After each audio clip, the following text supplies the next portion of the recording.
Hey guys, I'm hoping to make a series out of this, kind of covering the history of Minecraft speedrunning, so if you want to see future videos like this, like and subscribe.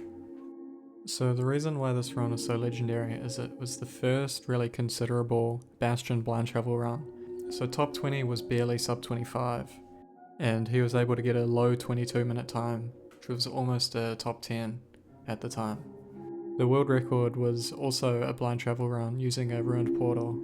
All of the other runs at the time were just classic runs, so they were trading for gold with near the gold ore and that kind of thing. They were running to the stronghold just completely normally.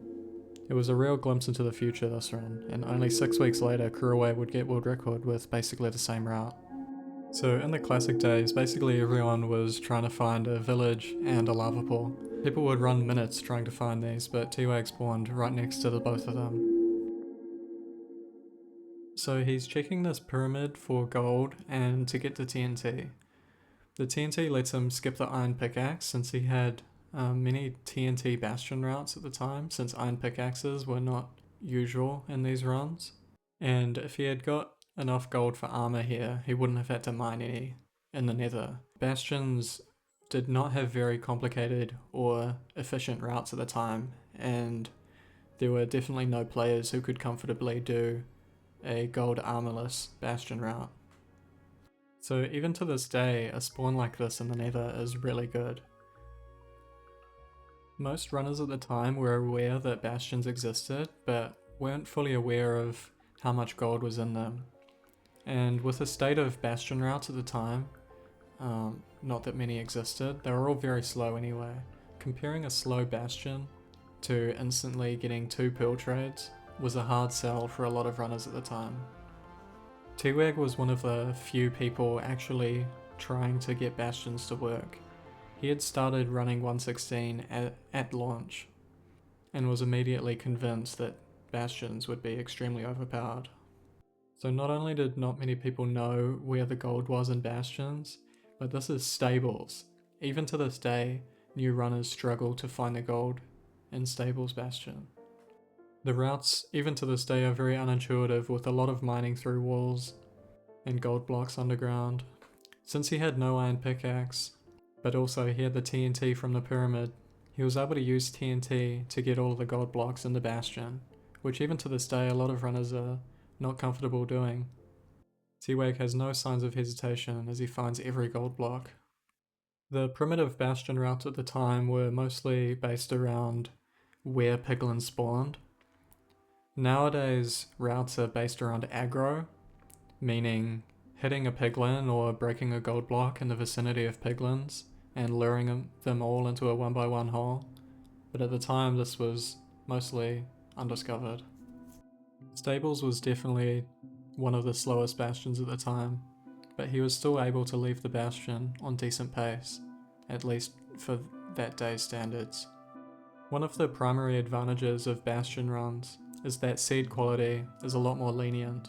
What's important in any Minecraft speedrun is how far away the nether fortress is.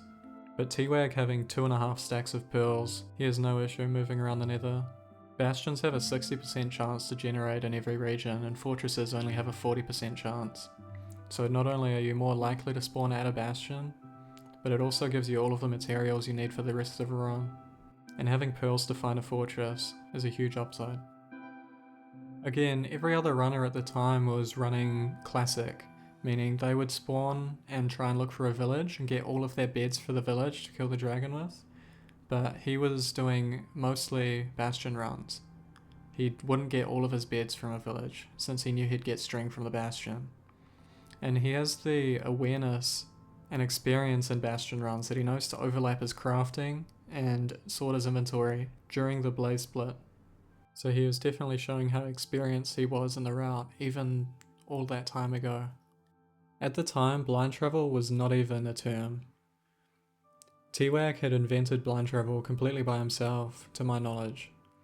Not only would that be difficult, but he's blind traveling in the second ring as well. A lot of runners to this day struggle with second ring, or otherwise known as extra regional blind coordinates. He's exiting the nether at 16 minutes, which is only a few minutes later than most good pace classic runs at the time, but his advantage is that he's in the ring already. Most classic runs would be exiting closer to 0-0, but he's already in the stronghold ring. Triangulation at the time was very random, but here T-Wag is using a very primitive form of distance checking, which is very meta nowadays. Distance checking has the advantage that if you know the distance of the stronghold, you should be able to run that distance and not have to throw any extra eyes during that time. Less eye throws means less time waiting for the eye to rise and fall, and also less chance of eyes breaking. In this run, the stronghold is 400 distance, which is 4 to 5 times closer than the stronghold usually is in a classic run. Not to mention, T-Wag still has a large excess of pearls, meaning his travel over the overworld will be a lot faster.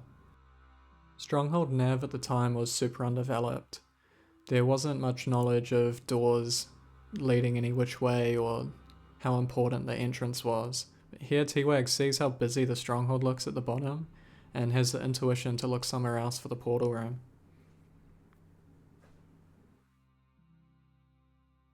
Endfights at the time were basically all bowed endfights.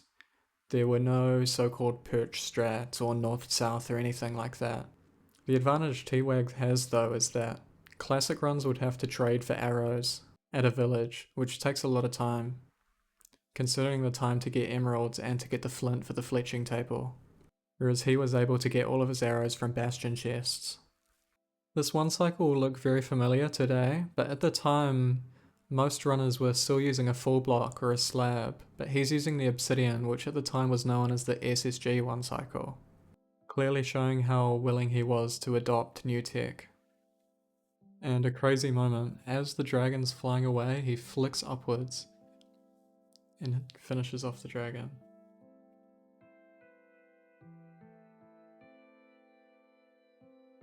Some random trivia about the run. Inside the pyramid at spawn is a zombie spawner. What? Inside the pyramid at spawn, there's a dungeon with a zombie spawner that only has a chance of generating. This is a fairly common phenomenon that happens a lot with water lakes and lava pools. Visible from spawn was a ruined portal. At the ruined portal, there's 2 obsidian and a fire charge, which makes the ruined portal completable. Closer to spawn was actually another fortress.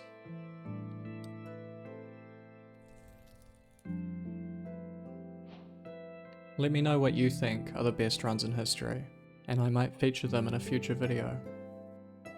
And thanks again for watching.